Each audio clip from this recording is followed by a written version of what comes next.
Так, вот я прочту стихотворение «Ветер».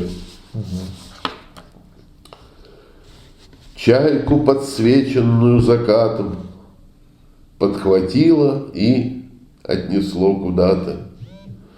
Ветер тут единственный господин, ветра много, а я один.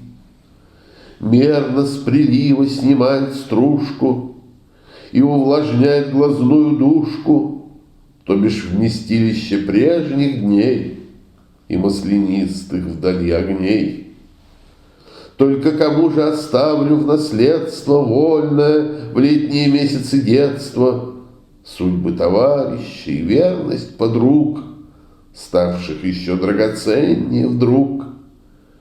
О треволнениях их и обидах, выпивках и самодельных хламидах, уйма известных лишь мне мелочей, кончусь, и тотчас станет ничьей. Тоже приблизился я и к догадке, что же такое Россия в остатке. Много по жизни любви и мольбы нашей ее принимали гробы. С памятью, будто с кольцом обручальным, тут распростясь при попутном лишь шквальном, передоверить попробую я ветру весь скарб своего бытия.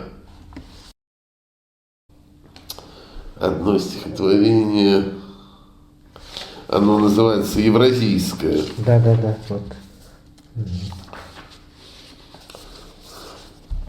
Вот как странно бывает. Стихотворение «Евразийское» я написал в Париже, идя по Елисейским горам. Все сразу вдруг оно родилось. Существую сам, а не по воле, исчисляемых часами дней, а крест — непаханное поле, поле жизни прожитой моей. Кое-как залеченная рана неспокойных сумерек вдали, визг лисиц в улусе Чингисхана, вспышки гроз над холками земли.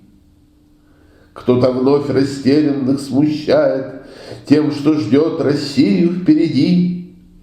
Кто-то мне по новой обещает много-много музыки в груди. Разгребал бы я костер руками, только дождь упорнее огня. Воевал бы я с большевиками, только червь воинственнее меня.